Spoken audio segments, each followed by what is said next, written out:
ঠিকানা এই বাংলায় হবে না দর্শকদের ঠিকানা। আজকে আমরা আগুন হাতে কেন এখানে জড়ো হয়েছি? আগুন হাতে থাকার একটাই কারণ, সারা বাংলাদেশে যেই নারী নির্যাতন, নিপীড়ন এবং ধর্ষণ হচ্ছে তার বিরুদ্ধে এই আগুন। আমাদের প্রতিবাদের ভাষা, আমাদের মেয়েদের মুখের ভাষা। আপনারা দেখেছেন দ্বিতীয় বাংলাদেশ স্বাধীনের ক্ষেত্রে মেয়েরা কিভাবে রাস্তায় নেমেছিল। আজকে সেই ধর্ষকদের বিচারের দাবিতে আমরা রাস্তায় নেমেছি, রাস্তায় হাতে আগুন নিয়ে নামতে বাধ্য হয়েছি। আমাদের সাথে আমাদের বিপ্লবী ভাইয়েরা আছে। আমরা খাগড়াছড়ি থেকে সেটাই জানান দিতে চাই, আমরা পাহাড়ের কোনায় আছি, কিন্তু এখানে এই ধরনের জঘন্যতম অপরাধ যদি হয় কাউকে ছাড় দেওয়া হবে না। সেই আগুন তাদের প্রতি যারা এই সকল অন্যায়কে সাপোর্ট করে, এই আগুন তাদের প্রতি যারা ধর্ষণের মতো ঘৃণ্যতম অপরাধের পক্ষে সাফাই গায়, এই আগুন তাদের প্রতি যারা দিনের পর দিন অন্যায় করে গেছে এবং অন্যায় সহ্য করে গেছে।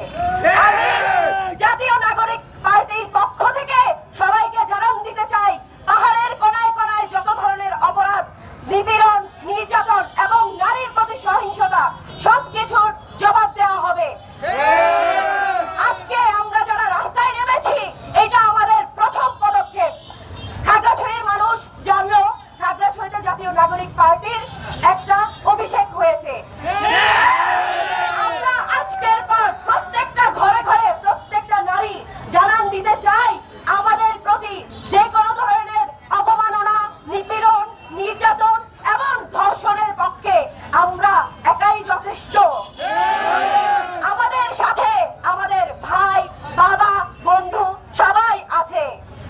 আপনাদের সবাইকে একটা আহ্বান জানাবো, আপনারা যে কোনো ধরনের অপরাধ, যে কোনো ধরনের নিপীড়ন, নারীর প্রতি অবমাননা, প্রত্যেকটা অপরাধের বিরুদ্ধে আপনারা সোচ্চার থাকবেন।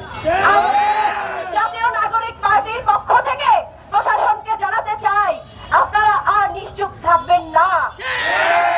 আপনাদের ঘুম কবে ভাঙবে সেটাও আমরা জানি না।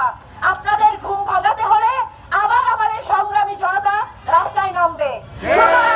সবাইকে আরেকটা হুঁশিয়ার দিয়ে যেতে চাই, আমাদের বোনেরা একা না, আমাদের বোনদের সাথে তাদের ভাই, বাবা এবং বন্ধুরা আছে, সাথে তাদের সংগ্রামী ভাইরা আছে। আপনারা সবাই যে কোনো ধরনের অন্যায় অবিচারের বিরুদ্ধে কথা বলবেন, আপনাদের পাশে আমরা জাতীয় নাগরিক পার্টি আছি। সবাইকে আবারও সংগ্রামী শুভেচ্ছা ও সালাম জানাচ্ছি। ধন্যবাদ সবাইকে। পরিমাণ নোংরা পরিস্থিতি বিরাজ করতেছে, তবে এখানে 24-এর অভ্যুত্থানের পরে শত সহস্র শহীদের বিনিময়ে যেই স্বাধীনতা এনেছি, স্বাধীনতার পরে যাকে আইন বিভাগের মধ্যে বসিয়েছি, ডক্টর নজরুল, ডক্টর আসিফ নজরুল, এখন এই মুহূর্তে উনি যে বিচারটা করেছে, এই যে 24-এর অভ্যুত্থানের পরে গত 2 মাসে, এই চলতি বছরের 2 মাসের মধ্যে 294 জন, ইত্তেফাকের প্রতিবেদন অনুযায়ী 294 জন নারী, শিশু এই নির্যাতনের শিকার হয়েছেন।